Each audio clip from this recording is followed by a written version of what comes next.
Beleza. Sejam muito bem-vindos a mais um mergulho profundo aqui no The Deep Dive. Hoje a gente vai se aprofundar num tema que é super importante. É verdade? As soluções para a questão da moradia no nosso estado de Mato Grosso.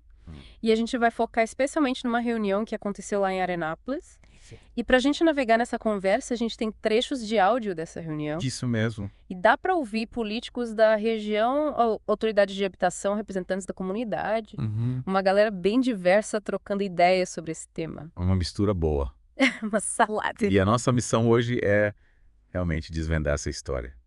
Entender os desafios para garantir moradia digna e ver os diferentes pontos de vista sobre como resolver o déficit habitacional nessa região específica do nosso estado. Isso aí. E aí, para me acompanhar nessa jornada, eu tô aqui com a minha parceira de sempre. Olá, pessoal. Tudo bem?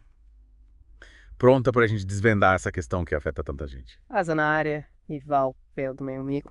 Bom, para começar a esquentar os motores, vamos dar uma geral para quem tá acompanhando a gente. Tá, né? Essa reunião em Anápolis sobre moradia, quem tava lá e qual era o clima geral? Olha, pelo que a gente ouviu na gravação Bazan, o encontro reuniu figuras importantes. Prefeitos de vários municípios da região, vereadores, o presidente da Companhia Mato Grossense de Habitação Popular, o METPA, que é o Wenner Santos, e também o deputado estadual Wilson Santos, que preside a Câmara Temática de Moradia Popular da Assembleia Legislativa. Certo. Só para deixar claro, é um grupo dentro da Assembleia focado em criar leis e políticas para a área de habitação.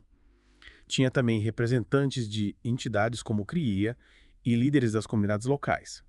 O clima geral era de preocupação com a situação da moradia na região e uma busca bem ativa por soluções que pudessem ser construídas em conjunto. Legal. E qual que é o tamanho do problema? Qual que é a real dimensão da questão que eles estavam discutindo ali? Olha, o desafio é enorme. Segundo dados da Fundação João Pinheiro que foram mencionados na reunião, Mato Grosso tem um déficit habitacional de aproximadamente 120 mil famílias. Nossa! Para você ter uma noção ainda maior em nível nacional, esse número chega a cerca de 6,5 milhões de famílias, Caramba! sem ter onde morar adequadamente. É muita gente. Só em Mato Grosso, 120 mil famílias. É muita gente. Que loucura. E quais são os principais problemas que impedem a gente de resolver essa questão de uma vez por todas? O que tá pegando? Vários pontos foram levantados durante a discussão. Um deles é o aumento absurdo nos custos de construção. Para ter uma ideia, antes da pandemia, se falava que uma casa básica custava em torno de 32 mil. Hoje, com todas as exigências de infraestrutura que existem esse valor, já está perto dos 70 mil. Nossa! Isso acaba deixando a moradia simplesmente inacessível para muitas famílias que têm uma renda mais baixa. E quando a gente fala infraestrutura, não é só tijolo e cimento. A gente ouviu bastante essa palavra infraestrutura durante a reunião. Por que ela se tornou um fator tão importante e tão caro? Antigamente era mais simples construir moradias. Não existiam tantas exigências em relação ao que tinha que ter ao redor das casas. Certo. Hoje os órgãos de controle pedem que qualquer novo projeto habitacional esteja perto de escolas de creches e postos de saúde. Além de ter acesso ao asfalto, água encanada e energia elétrica funcionando direitinho. Faz sentido. Essa necessidade de ter toda essa infraestrutura completa por perto encarece muitos projetos e também dificulta a aprovação e a entrega das moradias. É como se a gente tivesse que construir uma mini cidade junto com as casas, né? Exatamente. E como é que os programas do governo que existem hoje estão tentando lidar com essa situação? Parece que não está sendo tão fácil assim. Sim, algumas limitações nos programas atuais ficaram bem claras na discussão. O programa Ser Família Habitação, por exemplo, tem um limite de renda para poder participar que muitas vezes é muito baixo. Quanto que é? Tipo, 280. Isso acaba deixando de fora muitos trabalhadores de baixa renda, que mesmo com dificuldade conseguem ter uma renda um pouco acima desse valor. Além disso, existem as restrições de crédito que impedem pessoas com o famoso nome sujo, ou seja, com histórico de dívidas, de conseguir financiamento para comprar uma casa, mesmo que elas tenham uma renda baixa mais estável. Essa questão do nome sujo é complicado, né? A pessoa quer trabalhar, tá batalhando, tem uma renda ali, mas por causa de problemas do passado não consegue ter acesso ao crédito para realizar o sonho da casa própria. É verdade. É uma barreira enorme. E não para por aí. A burocracia também foi um ponto bastante discutido. A coordenação entre as ações do governo federal do estado e dos municípios é bem complexa. E pode gerar muitos entraves atrasando os projetos. Para completar o quadro, a situação financeira dos municípios varia muito em cidades menores, como Arenápolis e Nova Marilândia, que têm orçamentos anuais bem menores, se comparadas com municípios maiores e mais ricos, como Rondonópolis e Lucas do Rio Verde. Tem muito mais dificuldade de arcar com os custos de infraestrutura e com as contrapartidas? Exato. que muitas vezes são exigidas para os projetos habitacionais. É uma baita desigualdade entre os próprios municípios. É uma diferença enorme de orçamento entre as prefeituras, com certeza. E essa falta de moradia, como é que ela acaba impactando a economia local ali da região? Esse é um ponto crucial. A falta de moradia acessível dificulta muito a atração e a fixação de trabalhadores nas cidades. Foi citado o exemplo bem concreto de um novo frigorífico que foi instalado em Arenápolis e que está tendo uma dificuldade enorme de contratar funcionários porque as pessoas simplesmente não têm onde morar ali na região. Não tem como uma pessoa trabalhar se não tem onde morar, né? Exato. Se não tem moradia, o desenvolvimento econômico local fica seriamente comprometido. É um ciclo vicioso. Totalmente. Diante desse panorama tão desafiador, Vala, qual foi a principal solução que surgiu ali durante essa reunião em Arenápolis? O que eles começaram a debater como uma possível saída? A principal proposta que ganhou bastante força foi a do loteamento popular. Interessante. A ideia central é que o poder público possa fornecer lotes de terra a preços bem acessíveis ou até de graça, mas já com a infraestrutura básica instalada. Isso permitiria que as famílias construíssem suas próprias casas aos poucos no ritmo e de acordo com as suas condições financeiras. Seria tipo um pontapé inicial para que as pessoas possam construir o seu lar, né? Exatamente. Em vez de esperar uma casa pronta, a pessoa recebe o terreno já com o básico e aí ela vai construindo conforme consegue. E quais seriam os principais argumentos a favor dessa estratégia? Por que ela parece uma boa ideia? Vários argumentos bem interessantes foram apresentados. Primeiro, o loteamento popular dá um poder maior para as famílias, oferecendo a oportunidade real de construir o seu próprio patrimônio. Sim. Segundo, pode ser uma maneira mais rápida de alcançar um número maior de pessoas do que ficar esperando a construção de casas completas, que muitas vezes demora mais. Historicamente, essa abordagem já mostrou que funciona na formação de muitos bairros. Foram citados os exemplos de Pedra 90 e Cristo Rei lá em Cuiabá, que começaram como ocupações e foram se desenvolvendo com o tempo. Além disso, em alguns municípios existe a possibilidade de envolver o setor privado para ajudar a fornecer alguns serviços básicos nesses loteamentos. É tipo uma parceria público-privado para viabilizar o projeto. Isso parece uma solução com bastante potencial. Mas, e as preocupações? Quais foram os principais receios e os contra-argumentos que surgiram em relação a essa proposta? As preocupações são bem válidas. Existe um risco de que, sem uma organização adequada e um suporte contínuo, esses loteamentos populares acabem se transformando em assentamentos precários, as famosas favelas.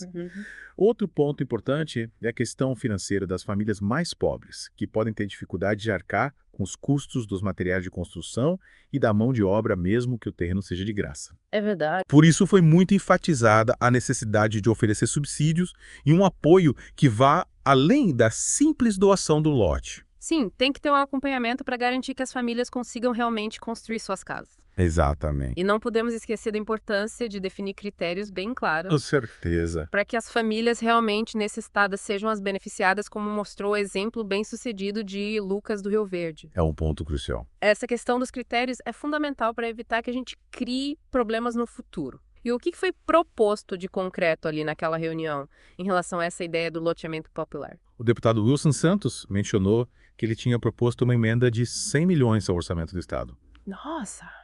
Direcionada especificamente para que os municípios pudessem criar esses loteamentos populares em parceria com a MTPR. A ideia era que o município entrasse com o terreno e a MTPR financiaria uma parte bem grande dos custos de desenvolvimento, certo, deixando uma contrapartida pequena e mais fácil de arcar para a prefeitura. Infelizmente, essa emenda acabou sendo derrotada na Assembleia Legislativa. Que pena. Mas existe a intenção de apresentar essa proposta novamente. Tomara que dessa vez ela seja aprovada, porque essa ideia da parceria entre o município e o Estado parece ser um caminho bem interessante. É verdade? E existem exemplos de modelos de loteamento popular que já deram certo em outros lugares para a gente se inspirar. Sim, foram citados alguns exemplos bem interessantes. Em Lucas do Rio Verde, a prefeitura vende os lotes já com toda a infraestrutura pronta. Oferece algumas opções de plantas de casas e ainda facilita um plano de pagamento para os compradores. Legal! Já em Rondonópolis, a prefeitura doa os lotes e para as famílias de mães solteiras, eles oferecem cestas de materiais de construção e uma ajuda com pedreiro e servente. Olha que interessante. Para as outras famílias, é doado apenas o lote com a infraestrutura básica. São modelos diferentes, mas que mostram que o loteamento popular pode ser adaptado para as diferentes realidades de cada município. Cada município pode encontrar a sua fórmula, né? Exato. Modelos bem distintos, mas que mostram que dá para adaptar essa ideia para diferentes contextos. E além dessa proposta central do loteamento popular, que outras ideias e perspectivas surgiram durante essa discussão. Várias outras questões importantes vieram à tona. A luta para garantir que aqueles 30% do FITAB, o fornecedor de transporte e habitação, que deveriam ser destinados para a área de habitação, sejam realmente utilizados para esse fim. Foi um ponto que apareceu várias vezes.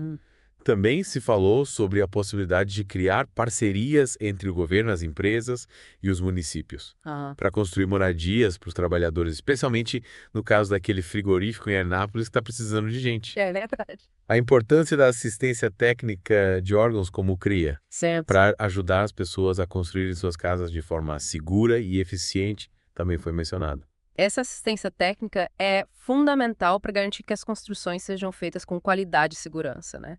Não adianta só dar o terreno. Tem que ter um suporte técnico para que as casas sejam construídas de forma adequada. Totalmente. E que as pessoas tenham segurança. E houve um apelo para que os programas habitacionais se tornem mais inclusivos, atendendo não só as famílias em situação de extrema vulnerabilidade, mas também aqueles trabalhadores que têm uma renda um pouco acima dos limites atuais para conseguir moradia gratuita. É importante ampliar o alcance desses programas para atender uma parcela maior da população que está ali lutando para ter uma casa própria. A sugestão de usar os recursos do FETAB como uma espécie de garantia para que os trabalhadores de baixa renda possam conseguir crédito para comprar materiais de construção foi outra ideia bem interessante. Olha só. Além disso, foi ressaltada a necessidade de que os municípios da região se unam e trabalhem juntos para reivindicar suas necessidades na área de habitação. Faz sentido unir forças para ter mais representatividade e conseguir mais recursos para o setor. Um ponto curioso que foi levantado é que a própria história de Arenápolis começou com uma doação de terras. Um loteamento popular na sua origem. Por outro lado, também houve um alerta sobre os riscos de se criar assentamentos sem planejamento e a importância de ter organização e critérios bem definidos. É para evitar problemas futuros, né? Exatamente. Tipo a gente estava falando antes. E a reunião também deixou claro o compromisso de figuras como o deputado Wilson Santos na defesa do acesso à moradia para a população mais carente. Bacana, Val. Depois dessa imersão, quais são os principais pontos que a gente pode destacar para quem está nos ouvindo? O que ficou de mais importante? Acho que o principal é a gente entender a dimensão do desafio habitacional em Mato Grosso e a complexidade de se encontrar soluções que realmente funcionem. É um problema complexo que exige soluções criativas. A proposta do loteamento popular aparece como uma alternativa promissora, mas que precisa de muito planejamento, organização e um apoio financeiro e técnico consistente para evitar problemas como a formação de favelas. Tem que ter uma estrutura para dar suporte a essas famílias, né? Com certeza. A gente acaba trocando um problema por outro. Vimos também diferentes perspectivas e iniciativas sendo discutidas, o que mostra que não existe uma fórmula mágica. Mas sim a necessidade de um conjunto de abordagens que consigam atender às diversas necessidades da população. E para você, Val, quais foram aqueles momentos que mais te chamaram a atenção durante essa conversa? Aquelas coisas que te fizeram pensar. Para mim foi bem surpreendente relembrar como muitos bairros que a gente conhece hoje surgiram historicamente a partir de processos de ocupação e de loteamentos populares. A história da nossa cidade está muito ligada a essa questão da moradia, né? Totalmente. E como ela foi sendo resolvida ao longo do tempo. Também impressiona bastante essa diferença financeira tão grande entre os municípios e como isso impacta diretamente a capacidade deles de investir em habitação.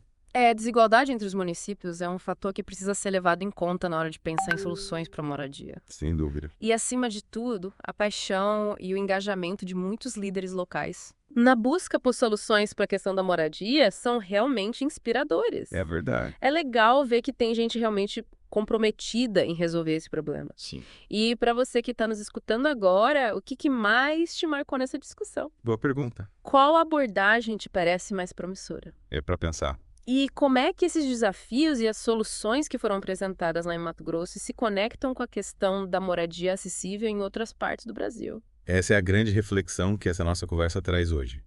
Pensando nas limitações dos programas habitacionais tradicionais E nessa história de desenvolvimento das comunidades, será que o loteamento popular com o apoio e a organização certos não poderia ser uma solução mais eficaz e que empodera mais as pessoas para enfrentar o déficit habitacional, não só em Mato Grosso, mas em outros lugares também? E qual que é o papel da iniciativa de cada um na hora de resolver problemas sociais tão grandes como a falta de moradia? Fica essa pulga atrás da orelha para vocês. Uma excelente reflexão para a gente encerrar essa nossa imersão de hoje. A gente espera que essa análise aprofundada tenha sido informativa e que tenha te feito pensar sobre o assunto. Agradecemos demais a sua companhia e até a próxima.